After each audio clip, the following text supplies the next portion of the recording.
welcome everybody to our live Q&A. I'm here with John Haller, and boy, John, do we have a lot to talk about today or nothing? I think we'll be able to fill up a few minutes. So I'm pretty sure. I want to get to Babylon here. I've been telling people lately, we're going to be talking about Babylon.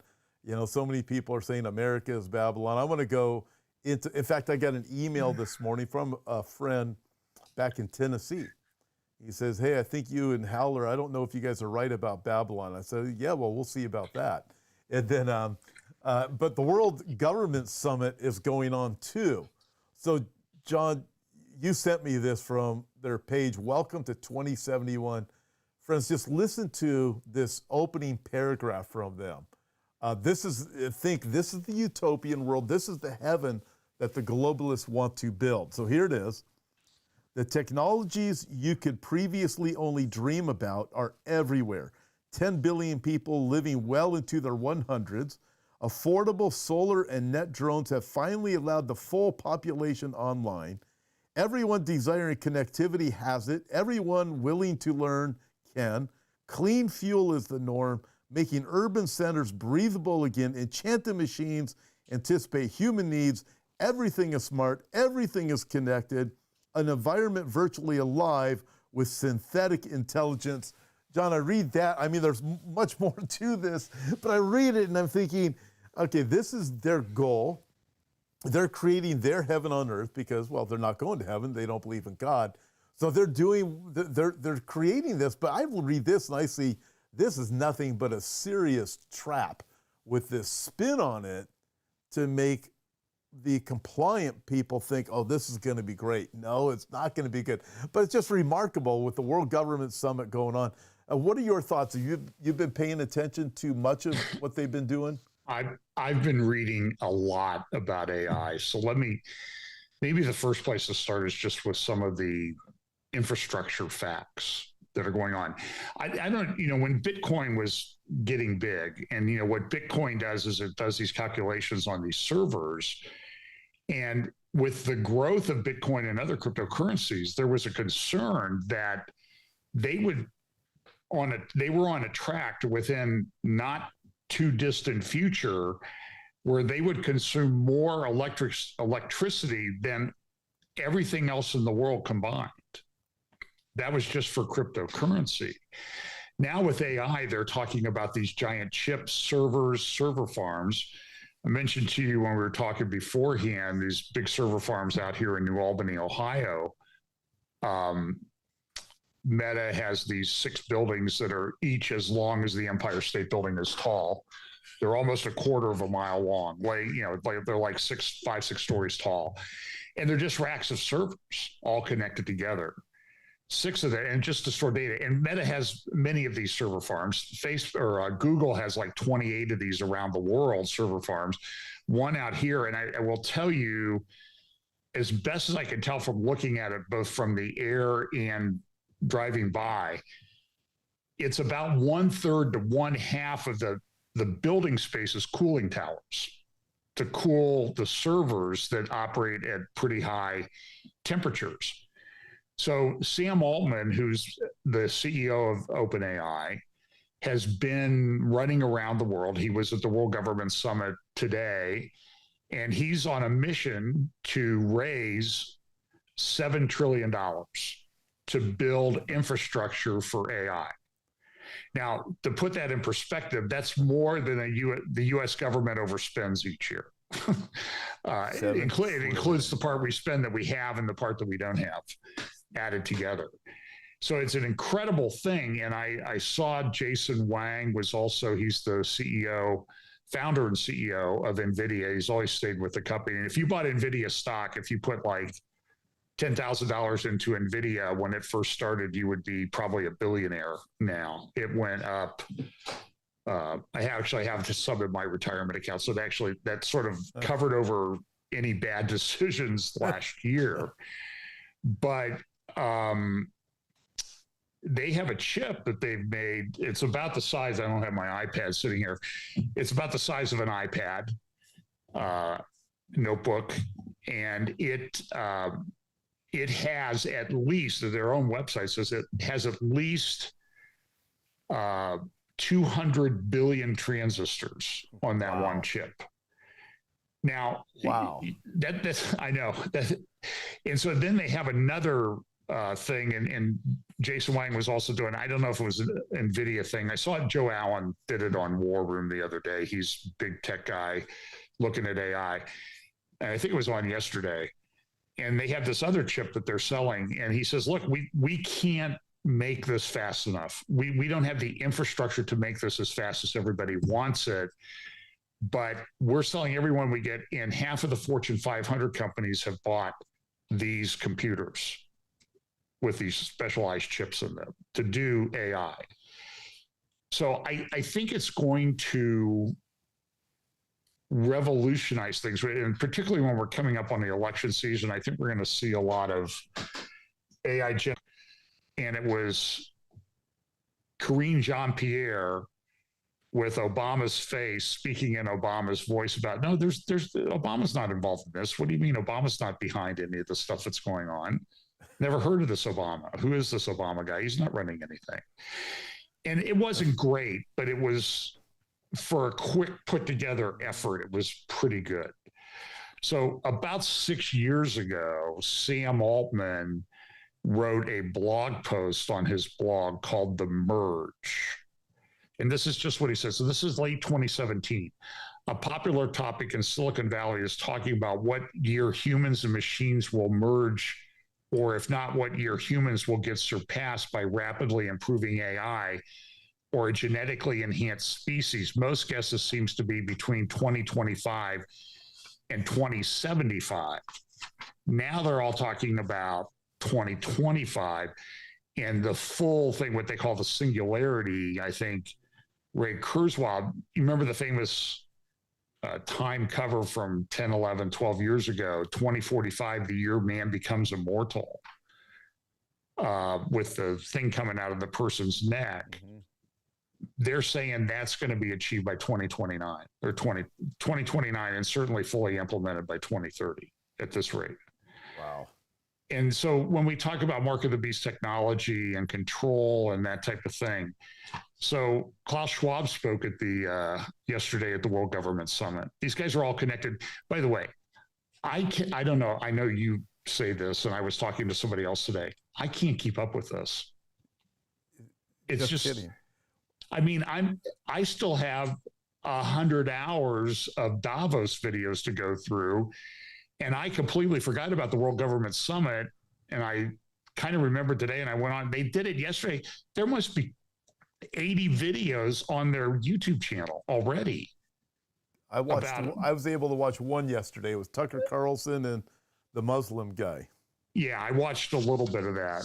And by the way, so I did a panel with Jeffrey Tobin. Do you know who Jeffrey Tobin is? Yep. He's the head of editor-in-chief of JNS. Yeah, I remember when he was at Kiryat Shmona in 2006 during the Lebanon war, and he was up there reporting. That was way back, almost 20 years ago. Yeah. So he told me that Tucker does not have a lot of positive feelings to Israel. No, he doesn't. And I think that interview at the World Government Summit combined that. It was sort of like, well, with the United States, we could make peace. We could use our power to make peace. And the application being, we're not doing that in Gaza because we have some other ulterior motive. And so you just need to understand, I mean, I like a lot of what he does, but understand that he's not an ally on everything. No, he's definitely not on Israel. Yeah. No. And Jeffrey said that was a pretty well-known fact when he was at Fox, but you just weren't allowed to talk about it. And he said, you never heard Israel mentioned between 8 and 9 o'clock Eastern on Fox while Tucker was there.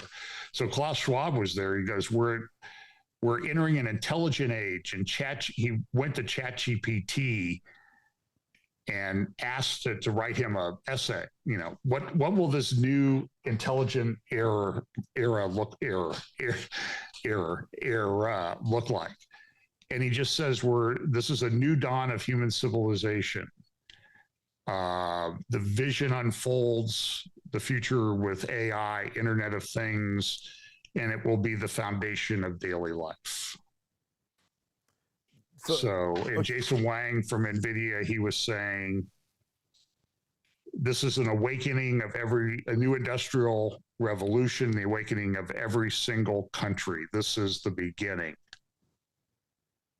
And they always talk about intelligence. They never talk about wisdom. That's always kind of interesting to me. This is this is the beginning. Okay, you started out by talking about this chip the size of an iPad with, did you say 2 billion? At least 200 billion. 200 billion?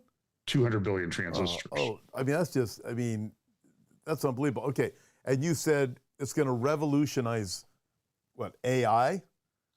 Yeah. I mean, that's what, I mean, all we got, folks, this is amazing because if we just go back a year, we're talking about ChatGPT and that's going to revolutionize everything. No, this is way beyond that, way beyond that. That's what Altman said at Davos. He did an interview with Bill Gates, another one of our favorites. And he said that you need to understand right now that artificial intelligence, machines, and what we're doing, this is the stupidest, by far the stupidest they will ever be. They only get smarter from here. And so, but you're right that Kurzweil and these other guys, they talk in terms of immortality and the singularity and never dying and that type of thing. And you see Yuval Harari, he speaks about it too. Sometimes he acts like he's just a reporter, and then like he's reporting on what's going on. And a lot of times he acts like he's actually in on it and advocating for it. It's going to change. Now, one other thing, at the Davos, they did a thing, a forum. They had one of the executives from IBM there, and I cannot remember her name. But the title of the forum video, you can find it on the World Economic Forum video thing, was called Quantum's Black Swan. Now, we talk about these Black Swan events when it changes everything. Remember Catherine Herridge, probably a month or two ago, she said on CBS News, she's their security person, she says that they're talking about what to expect in 2024. And she said, well, I think we could really have a Black Swan event. Now, that's very non-specific, but they were talking about quantum computing AI. And I played a clip of this in my update on Sunday. And this IBM executive said, listen, the question is, will this be the techno Armageddon that we all fear? Mm-hmm. And she says, yes, it will be. Just matter. But we have algorithms. We're developing algorithms to work around all of that. And we have already developed some of them with countries around the world. Wow. Everything is closing in so fast that it's hard to wrap our minds around it. And it even sounds like some of these tech people are recognizing just how fast it's happening. But what you're saying, John, they're putting a more positive spin on it right now than they were 6 months ago. Right. We got to get, now they're, where 6 months ago is we got to get control of this. Now it's like, no, we move beyond that. And what I see, John, is whoever ends up at the top of this AI thing is going to be able to control everything. And my guess is that is really what they're trying to do. Play like they're all going to get along, but there's no way, because they're all megalomaniacs. They all got super big egos. And then you have leaders of these different countries that have super egos. They're not going to all get along. There's no way. Somebody's going to have to come out at the top of this. Yeah, about 7 months ago, Ian Bremmer did a TED Talk. He writes for the Atlantic, so I would call him center-left guy. And so he's totally messed up on Middle East and the issues there. But he was talking about sort of the New World Order. He talked about the East and the West being two components of a New World Order. But the third one, he said, is one hardly anybody ever talks about. And he talked about technology, the technology companies. So I know some people have been writing that these could be, a technology company could be one or two or three of the kings at the end of this final beast empire. And I can't completely discount that now, because they are so big, they are so powerful, and they control so much because they have all of our data. They've monetized us. And by the way, do you get a check from Facebook or Google each month to reimburse you for the use of your data? No. Yeah. So the amount of money that they're bringing in is boggling. Along the lines of what you just said also, John, thinking of the 10 kings, with the thought in the past is there are going to be 10 political leaders. The Bible doesn't say that. The Bible does not say these are going to be 10 politicians that rise out of particular countries. Also, regarding Antichrist, we know he'll be a leader politically, religiously, and with false prophet, have handle on the money and the military. But he doesn't have to be this president or prime minister. So when you look at what you're saying right now, we're seeing the rise of these guys, and they're, in a sense, what you're saying is they're really unstoppable, apart from the Lord. Well, remember everybody was wetting their pants, literally and figuratively, when ChatGPT was sort of getting rolling, and guys like Eliezer Yudkowsky was talking about, we need to go in and bomb these server farms if nobody will agree to regulate and slow down. And everybody signed letters. Elon Musk signed a letter, about we need to slow this down. Well, what did Elon Musk company Neuralink do last week? They put a chip in the brain of a human being. And now they have 3D printed brain tissue that they're inserting in people. And so it's when you think back to the original Babylon, which is sort of a pattern for the in Babylon, God said, we have to do something, because nothing, if they do this, nothing will be, they'll think they can do anything. It was a complete first rebellion against God. And now we see it happening again. It's pretty, and it's happened so quickly. So whatever books were written, bless their hearts, back in the 60s and 70s, may be kind of out of date. I told somebody, if you're writing a book now, you almost need to put it out on a prophecy and how it's going to unfold. You almost need to put it out in a loose leaf format. Like when we have law books, they send us updates, when they change the law and some new cases come out. So you get this big stack of paper. So you got to take out the old and put in the new. And that's kind of like a picture of how this thing seems to be unfolding right in front of us. This is really wild. Really amazing days that we live in. By the way, Zach from Wretched Watchman is watching right now. Do you want to say anything to him, John? Yeah, hi, Zach. Hey, if you have questions. I'm working through a couple of his videos. That's. Oh, he's got a lot there. My stacks and stacks of stuff. So no kidding. If you have a question, please send it in. Put the word question in all caps. John, I could go on for hours just asking you about this, so I think I'm going to have to later, because I got to. Well, I have to have you back on as soon as possible. By the way, I'm with Dennis Swick this Thursday on his channel, and I'm going to be talking about technology. So, well, that'll scare everybody to death. It'll be great. It's going to be fantastic. Okay, so let me switch gears here. Let's go over to Babylon, because I promised people we're going to be talking about Babylon. And so there's people who, okay, I'm going to put this out there. I'm going to give my opinion, but I want you to describe Babylon of old and how just the geographical, the boundaries of Babylon and so forth. Help put it into perspective.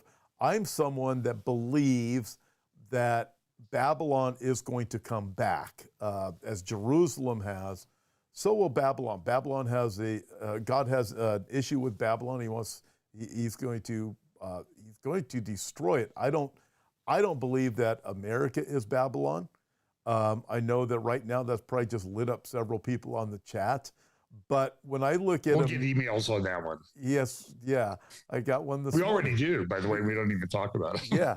And so with America, John, you and I both agree America is not the superpower when you get to the tribulation period that it currently is. And we can see that America's collapsing from within. We've got all kinds of moral decay. There's all kinds of different reasons why America is going to not become the superpower. So when I look at Babylon being destroyed, I believe it's destroyed at the end of the tribulation period, people are saying, no, Babylon's going to be destroyed right now. It's America. It's going to be gone next week. Listen, we would all agree America's going to be eliminated from being the power broker in the last days. I don't think any of us would disagree on that, but I just don't see America as being the Babylon. So I saw a Bible prophecy guy on Facebook. He may follow me, may even be a Facebook friend. And he just said, you got to leave America now because America's Babylon. So, it does say to flee Babylon. It does. Yes, it does. Chapter 18. And so all the people telling me that it's Babylon never leave. So I think that's a little bit inconsistent.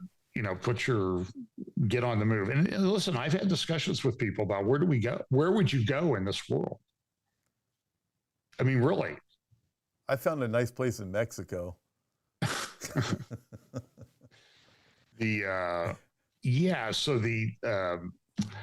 I don't know, Tom. So, there's different passages. So I have some friends, Doug Krieger, Doug Woodward, and Dean McGriff, who wrote a book many years ago, probably 10 years ago, about the final Babylon, I think it was called, America. And they go through and they analyze the passages in Jeremiah 50, 51. I think there were others who concluded that it was, if America wasn't really the Babylon described there, because it talks in terms of the daughter of Babylon. So America's the daughter of Babylon. And then a lot of people look at the passage in Revelation 18 and what's described there and say, well, that has to be America.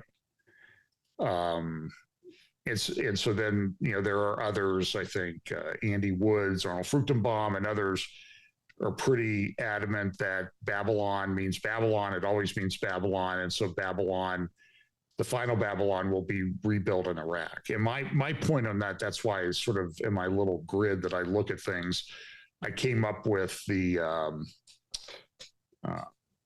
logistics, and so, they talk about, okay, well, they're going to build a port there on the Persian Gulf in Iraq. But understand that the area of ancient Babylon is 300 miles inland. So I don't know. I just don't know if that meets the qualifications. And it's also described, I think in 17, it's described as Babylon, a mystery. So how do you interpret that? Does that mean we don't really understand until it actually gets pretty apparent what it is? Or is it a mystery that old Babylon came back? How did old Babylon really come back? I personally think it's more of a system, but I'm open to it being America. I mean, we'll know when. I think there's some indications. There's even one theory that Babylon is Jerusalem. The final Babylon is Jerusalem. And I've watched debates on that topic, and it gets pretty heated. Yeah. I have a really hard time with the Jerusalem one. I do too. For various reasons. But okay, so with America, I will say this for friends out there who say America's Babylon. You and I both enjoy Joel Kramer, his videos, and you've met him. I hope to have him on sometime. But he did one of his videos he made was in ancient Babylon, and he made a pretty strong case that Babylon was destroyed the way it's described in Jeremiah, that it's, and it was a dwelling place of jackals. And he did an outstanding job. He showed the boundaries, he showed everything. And so it has caused me to rethink, but also another thing that caused me to rethink some things was you presenting your presentation with the boundaries of ancient Babylon. And it wasn't just localized to that capital. Could Babylon, being described in chapter 18 of the book of Revelation, could it actually encompass somewhere within the entire ancient boundaries, not just where the capital was? Yeah, if you look at the Babylonian Empire at about 550 BC, you'll I'm actually pulling up a map here because I have a World Historical Atlas that I look at sometimes. Pull that up. I'm going to answer a question real quick while you're gathering your thoughts, because Roxanne on YouTube asks, will the Antichrist be AI or an actual person? I do not believe Antichrist will be AI. I believe Antichrist will be a person. The Antichrist is described as a person. It is a male person. However, augmented with AI, I believe is quite likely. And to the other person asked if I found good coffee in Australia, found outstanding coffee, way better than Starbucks. So thank you very much, Australia. Okay, John, back to your boundaries. So, so Babylon clearly was in the Mesopotamian Valley, but it also, it went over and included all of Israel, and it had some administrative control over areas even down into Saudi Arabia between the five after Nebuchadnezzar died. So between about 560 BC and when it fell in 539 BC. And one of those secondary capitals was in Didian. I mean, you can go to the story, the Saudis claim that there's a historical basis for that. And Didian is a little bit south of where this new city of Neom is being built. So listen, I'll admit that to the extent that I'm somewhat skeptical of a Babylon being rebuilt in Iraq in the time frame that we're talking about, if we're very close. If it's going to be Babylon, then it's like a lot of the stuff isn't going to really come to fruition for 20, 30 years, at least based on current capabilities of building. And for example, Dubai, where they're having the World Government Summit, that thing's taken 30 years to become, with the big buildings and huge resorts and, man-made islands and all of that stuff. That's taken over 30 years to build. But couldn't you, okay, let me throw this in there. If you, all of a sudden you have a rise of Antichrist in this 10 kingdoms, inspired by the devil himself, couldn't the world throw its resources? You mentioned Sam Altman looking for $7 trillion for his AI projects. And King Charles talking about trillions for climate change. Yeah. So, I mean, when you start looking at it, you get these guys who are inspired by the devil himself to throw all the world's resources at rebuilding Babylon. I'm thinking the trillions would pour in right away. And all work would go into the process right away. And also, I would say this with chapter 18 of the book of Revelation, it doesn't have to be that Babylon is up and running for 10 years. It could be to the place by the time it's destroyed, it finally has got all of its promises to the world for all of the things that are described in chapter 18. Well, the original Babel wasn't finished when God destroyed it. So that's a great point. Yeah, that's a great point. That's the pattern. Then the final Babylon's not going to be completed either. So, but it's clear that the United States has been the commercial financial superpower of the world. But I think you have to include London within that, because between the Brits and the Americans, this has been going on for over 100 years now, is like the world's reserve currency. There's a lot of talk about, is the U.S. going to lose its status as the world's reserve currency? It might. I mean, right now, I think the problem that's holding it back is that there's not a currency to replace it. So you have the BRICS countries coming together, of which there are now 10 or 11, I believe. And they have a lot of wealthy countries, a lot of resource-rich countries. I think the BRICS countries have, I'm just going to pick a number, it's probably somewhere 40 to 50% of the world's energy, maybe 60% are within the control of the BRICS countries. But so I don't know. I don't know how quickly the reserve currency status of the United States will change. But we know that one thing for sure is in today's world, everything can change very, very quickly. So I acknowledge that. But we do have the Crown Prince of Saudi Arabia building Neom in Saudi Arabia. Right now, with the infrastructure requirements and everything that they've done, they're saying that it's 25% completed. And you can go to a good satellite map of like ArcGIS, and zoom in on the area of Neom, and you can see you can see sort of the foundational excavation being done for a long, long period through the desert from the Red Sea out to the east. And, it's interesting that area sort of sits at when you look at the promotional videos for Neom, they talk about, it's like a massive amount of the world's trade passes within near there. And Saudi Arabia and Israel and the UAE are, in fact, I saw, I think Amir Avivi from the IDSF talking yesterday or this morning about, they're trying to get around the Red Sea problem. And now that's causing problems and disruption. The Egyptian army is training for attacking Israel. That's actually going on. Really? So now I've got to ask you about that, because there's a question that came in. So hold that thought. Sure. This is total speculation. Total speculation. So I'm not saying this. We love that. Sometimes, yes. So, but when you look at the problems with the Red Sea right now, you have the Houthis, and we got all these different dynamics going on. I mean, I could just imagine if, when you look at the boundaries of ancient Babylon, which comes down to Dedan. I read the things that you sent me, which would also, I believe, encompass Neom, this city.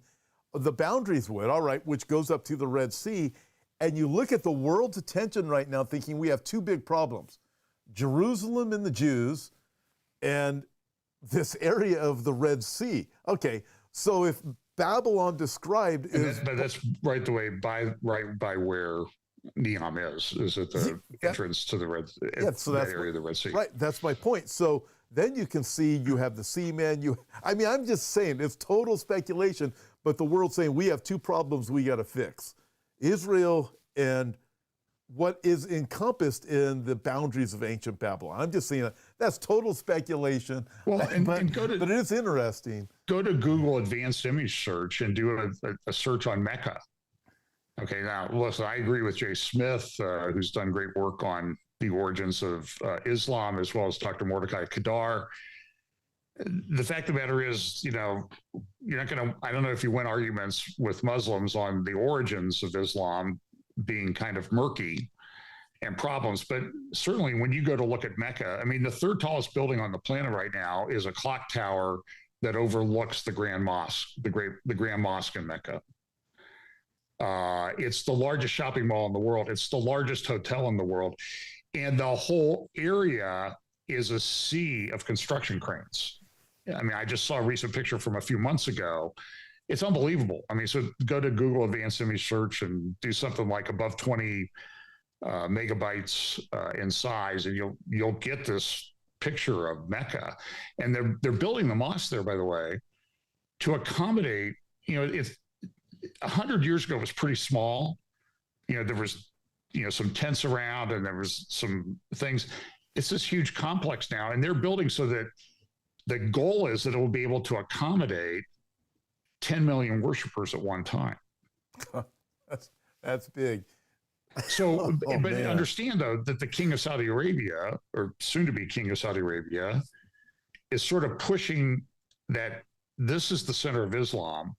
Jerusalem doesn't have anything really to do with it. And so then when you see the conflict developing between, and there's a guy on a podcast called Call Me Back with Dan Senor, who was, I think, in the Trump administration security. And he has guys on, he has this guy on from Times of Israel called Haviv Redig Gur, G-U-R is his name. Call Me Back podcast. Excellent. He did a thing on 100 Days. The part 2 of that talked about there's a conflict between the soul of Islam, the Sunni South, Saudi Arabia, United Arab Emirates, want to move forward, and they see Israel's way. Why are we fighting this? Why are we doing this?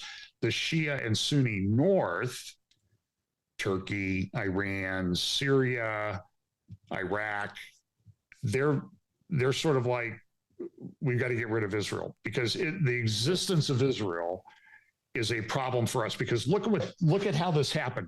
These were the outcasts of society that came here and built this great country. And that's a slam against our Allah, against our God. And we have to do something about it. So now you have the setup where you could make the argument that the king of the north, king of the south within Daniel chapter 11 is actually coming together. Okay. So let me.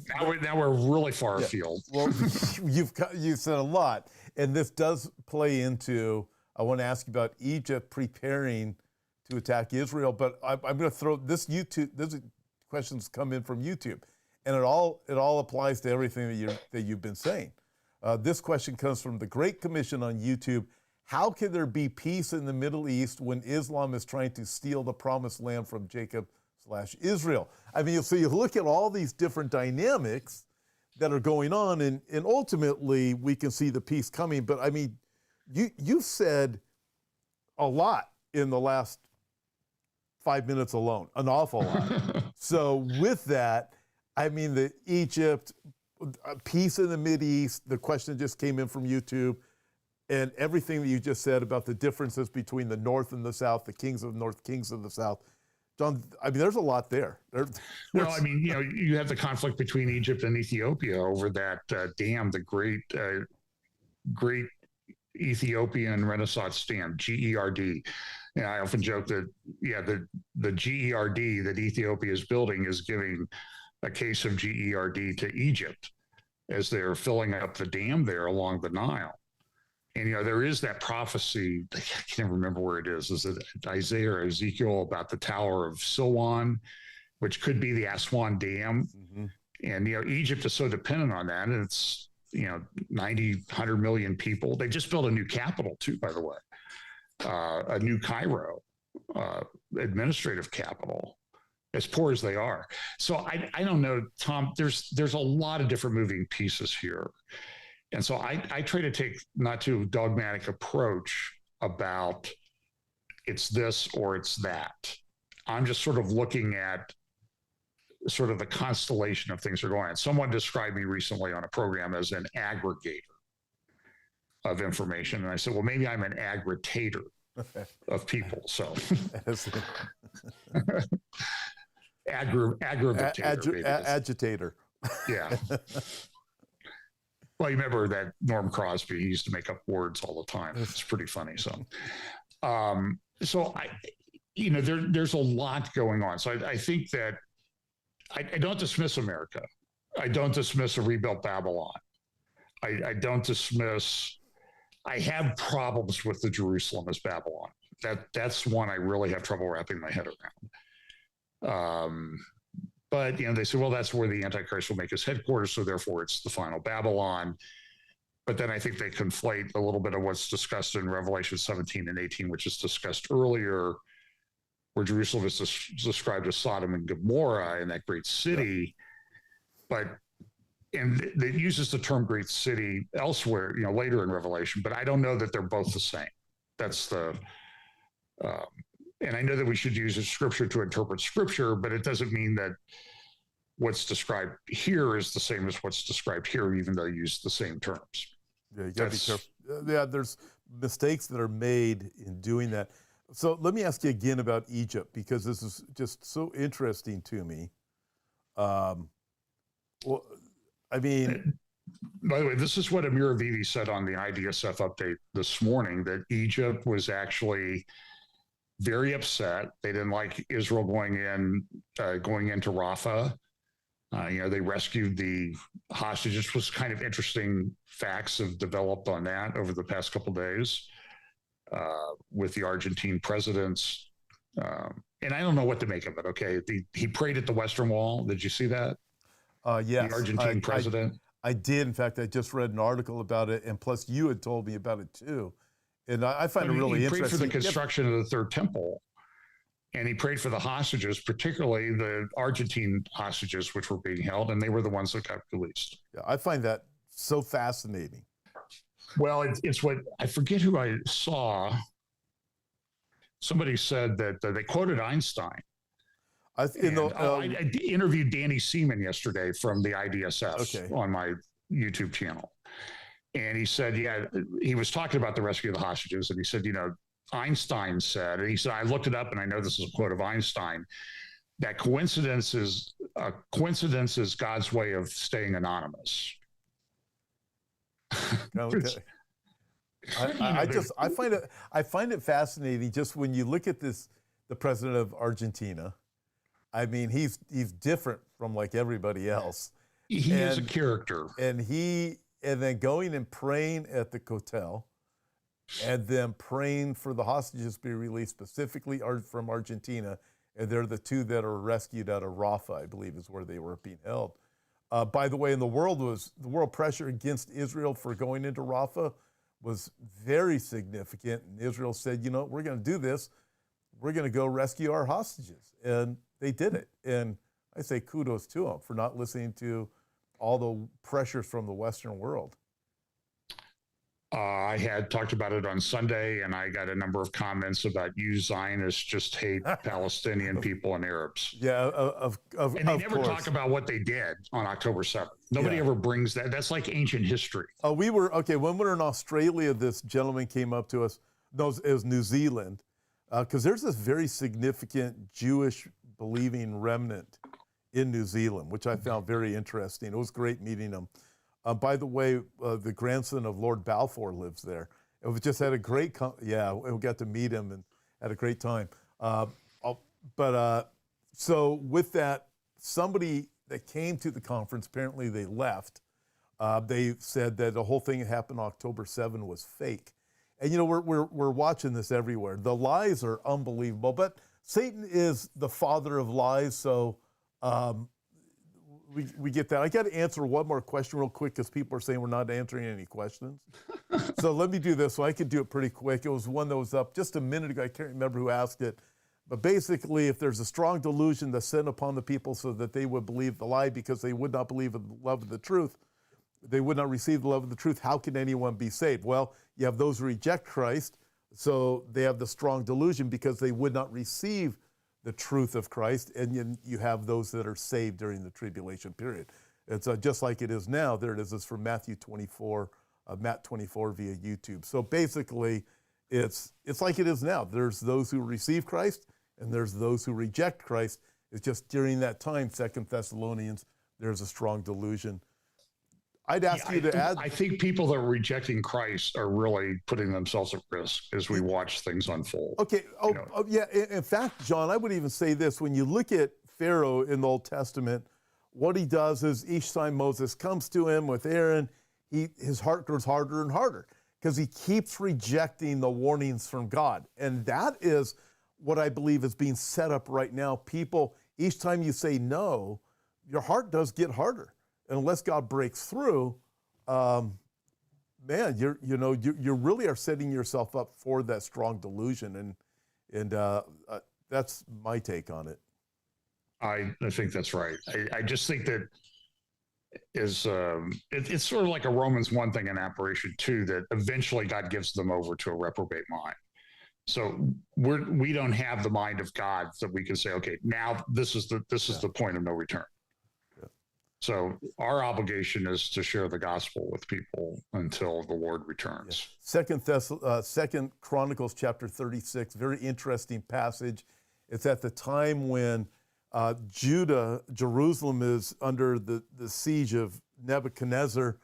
Jeremiah is in trouble. Zedekiah, the king, hates Jeremiah because Jeremiah is speaking the truth.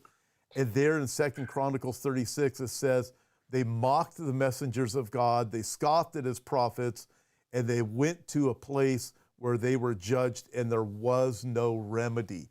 There's coming a time when there won't be a remedy, but I see that as the tribulation period that's still coming. But we're going there, and we're warning people, hey, it's getting to that point when there is no remedy. I think that's right. And, and look, I guess I don't sit here in fear. I mean, I see all this stuff going on. It concerns me, but, I know where I'm going if something happens to me. So I have that hope. And by the way, to me, that's nobody knows the date of their exit or the method of their exit. So it could be death or rapture. Could be today. And you don't know the date of your exit. So you need to always live like it's the next moment. That's the proper motivation. Amen. Okay, with that, John, there's a passage you quoted, and it's a great reminder. I'm going to ask you to just comment on it. It's from Ezekiel, about me marked with the mark of God, where I think it's great because I think it's missed that aspect of it. And it's so necessary for, I think, especially believers to hear that and understand it, because it's very hopeful at the same time. So yeah, let me just say, I did a number of talks over the years. It's one of, if I get stuck someplace and I haven't talked there before, I'll talk about Ezekiel chapter 23, and usually titled God's Final Judgment on Apostasy. So you can find different versions of it out there. Some of them are quite long, by the way, but like an hour and 45 minutes. And I talk about Ezekiel 23, the two horse sisters, one representing the northern kingdom, one representing the southern kingdom. They both apostatize with the people around them. The older sister with the Egyptians, the younger sister with the Chaldeans, and you never learn. And then there's this passage over in Ezekiel chapter 8 and 9 where Ezekiel's taken back for a vision from Babylon. He was in Babylon. He goes back to Jerusalem. And he's told to dig through the wall of the temple. And it's like, the more he goes into the temple, he sees worse and worse drawings on the walls, men turning their back to the Holy of Holies and worshiping the sun, like bowing towards the Mount of Olives, and a clear pagan religious practice. And then in Ezekiel chapter 9, it talks about the fact that there's this. So after Ezekiel 8, then it's like, okay, listen, we're going to send judgment. So he says, 6 men came from the way of the higher gate. The glory of the Lord, the glory of the God of Israel was gone up from the cherub. The Shekinah glory is leaving. And then he's told these people, so they have the executioners come, and they got a guy with an inkhorn. And it says, go through the midst of the city and set a mark upon the foreheads of the men that sigh and cry for all the abominations that are done in the midst thereof. So and I think that what happens at the fall of Jerusalem is a picture of a pattern for what's going to happen with the church in the end times. So when you see these people apostatizing, we just saw a bunch of somewhat questionable ads about Jesus on the Super Bowl. We can sort of we can open that can of worms some other time, but go through the city and put a mark on the people who sigh and groan. So if you're watching what's going on and you're sighing and groaning about it, that's a very good sign. But the mark here, when you look at the way the mark was made in the text at this time, it looked essentially like a cross. So I said in one of my talks was, well, there's actually a good mark that you want. It's the mark of the cross. And everyone goes, oh, Hal, are you teaching you take the mark? You're telling people to take, no, I'm not telling people to take the mark of the beast. Read the Bible, follow what I'm saying, keep everything in context. And yep, I know there's a bad mark. Got to be really careful about that. But there's also this mark, and it looks like the mark of the cross. And that's the way that mark was written in the manuscripts back at the time of Ezekiel. That's great. And you can, I've got documented or pictures of that as how it looked. I think it's great. So what chapters would that, if somebody wants to go and do their study? Well, Ezekiel 8 and 9, Ezekiel 8 shows the problems. And the interesting thing in the problems, it's happening around the temple, the center of religious worship, and it's being led by the leaders. That's also, and so I think that's a pattern that you're going to see in the end times. Yeah, we're really at this apostate time. We are.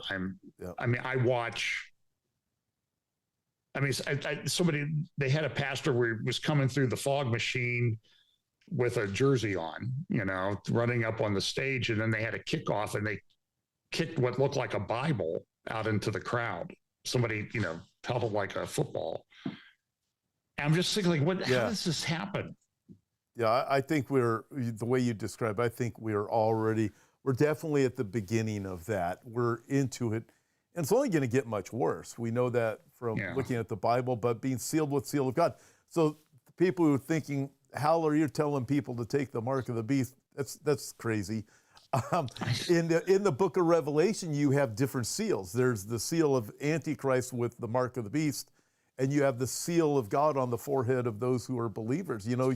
So you have these in the Bible, the different marks, and there's a great one for those who sigh and groan over the wickedness that we are seeing, being marked with the mark of God. I love that. And if somebody wants to look at this further, John, I know you probably don't have it off the top of your head, but do you remember one of the titles of these messages you've done so somebody could look it One up? of them was God's final judgment on apostasy. But I think if you just type in my name in Ezekiel 23, you should be able to find it on YouTube. That's great. There's probably 4 or 5, maybe more. I don't know. I don't know how many times I've given the talk. Great. Okay, hey everybody, we're going to be at 10 o'clock 10 a.m. Pacific time next week. We tried today. We had a little bit of mix up, my mistake. But next week, starting at 10 a.m. Pacific time.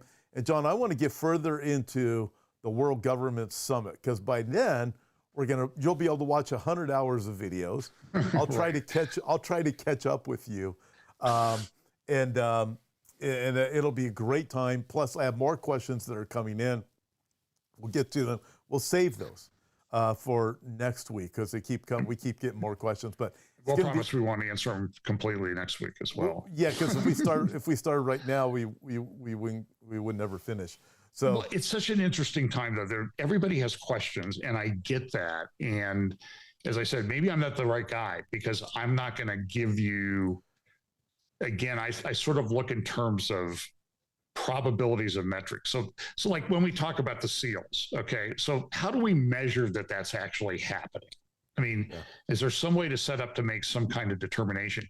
And then real quick, these websites like World Government Summit and Davos, where they have everything interconnected. I'm like saying to somebody today, we got to get together in the Bible prophecy community and set something up like that because everything is so interconnected now related to Bible prophecy. And I don't know how to make that happen. So maybe we should ask AI to do it for us. Ask Scott Townsend if he could work it out. So he would be the guy. Hey, indeed. Hey, everybody, thank you for joining us. John, I know it seems short to you, but it's been almost an hour, believe it or not. But next week, we're going to have a rocking and rolling and great time. 10 a.m. Pacific Standard Time next Tuesday. So if you're in the land down under, that'd be next Wednesday. God bless you guys. Thank you for joining us. John, talk to you really, really soon. Okay, thanks, Tom. God bless.